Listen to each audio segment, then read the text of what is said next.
Now, when Cathy Hardy became pregnant in the 1960s at the age of 15, she was taken to a police station and questioned. When her baby was born, he was taken from her.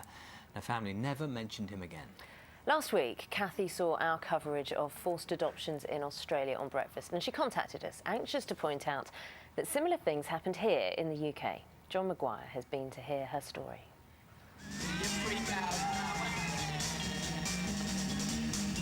The infamous swinging 60s, the birth of the sexual revolution, a time when society's attitude to love, sex and relationships underwent a seismic change.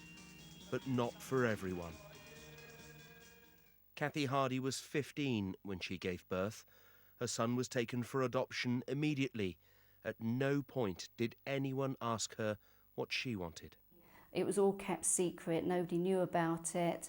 You know, people at school were told I'd got glandular fever, and I gave birth, the baby went away, and then I was allowed to go back into society, and nothing was ever said ever again. My family never mentioned it ever to this day. Not at all, no, it was never mentioned again. With new adoption rules in 2005, Cathy started the process of trying to contact her son and wrote this letter. I say to my son, I hope very much that your life has been happy. You've never been far from my thoughts since you were born in 1966. At age 15, decisions were made outside my control and there were no choices in those days. However, the information that I was given about your adopted family led me to believe that you were very much wanted by them and would be well loved. And if it is appropriate, please pass my best wishes to your parents. Her son was traced, the letter received, but he opted for no further contact. Cathy was disappointed, but philosophical. I'm very grateful that all is well and that it has a happy ending. He owes me nothing. You know, it might be later in life he might want contact, but you know, that would be a cherry on top of the cake. The mothers who were betrayed by a system. Last week's official apology for forced adoptions in Australia has fuelled the campaign by those fighting for the same here. All we're asking is that the government recognise that many families were torn apart as a result of other agencies forcing women into giving up their children at a very young age. And actually the Australian example shows that a government can apologise on behalf of other agencies, not just necessarily on behalf of themselves. The government here says it's sympathetic, but society has changed and there are no grounds for an apology. More than 40 years on, Cathy no longer harbours feelings of anger or resentment, but just wants people to know what she and so many others endured. For her, a love taken away hasn't meant a love lost. John Maguire, BBC News, Bedfordshire. Yes, watching that with us now, Phil Frampton, who's campaigning for an apology as well from the government. Phil, listening to Cathy's story there, your own story, could you just sort of take us through what happened to you?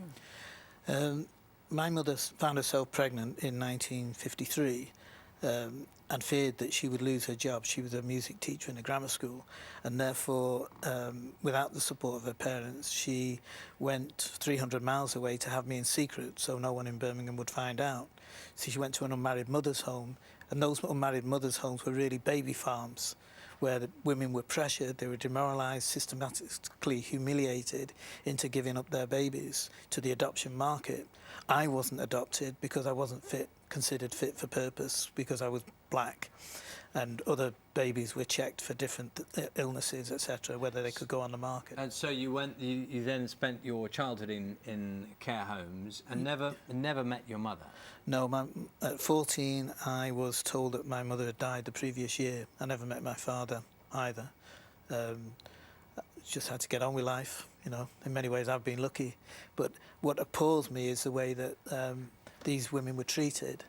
That's why we're campaigning for a government apology. The government has actually admitted, Michael Gover, the Education Secretary, has admitted that the government in Parliament, that the government should not have accepted what was going on. the government tries to say it wasn't their problem, but they funded a lot of these homes. The home I was born in was the unmarried mother's home. That was paid for. Half the funding came from the local government, from the county council. Many of these governments, many local governments funded these homes. The Church of England was involved. So, and just to give you an idea, every Sunday these women, at one stage, were dressed up in green tunics and forced to march to church through the village. They were 12 years old, carrying their father's baby. They were 40 years old. They were just, it was humiliation of the worst kind. What do you think an apology would do for those women and for people like you who were adopted? It will help the mothers in particular to lift a sense of shame and guilt, which many I know still feel. It will also help the children, because many of the children don't understand what their mother did. When I read my files and discussed with the women from Rosemundy, I began to understand why my mother might have left me in the care system. And because your mother died relatively young, I mean, you're deprived, I mean, she is deprived of that chance, if you like, to try and, I don't know, look back in time and try and understand a bit more about a decision that she took or that others took on her behalf. Many people who are adopted and put in care, they don't know the story. They don't know their own story, and it makes it very difficult for you to really be clear about your life and to tell other people about yourself when you don't even know your own story. So it is important that all that damage is got rid of. The government should actually also be funding remedial treatment. Now, and if the government, there's 100 MPs who've said that they believe the government should give an apology. The government said they don't see the grounds. Well, let them have an inquiry then. Okay. But as we've called for. Phil, good of you to talk to us. Thanks very much for speaking to us and telling us your story. Thank you very much. Let's see, time now is 8:28. BBC News Channel, of course.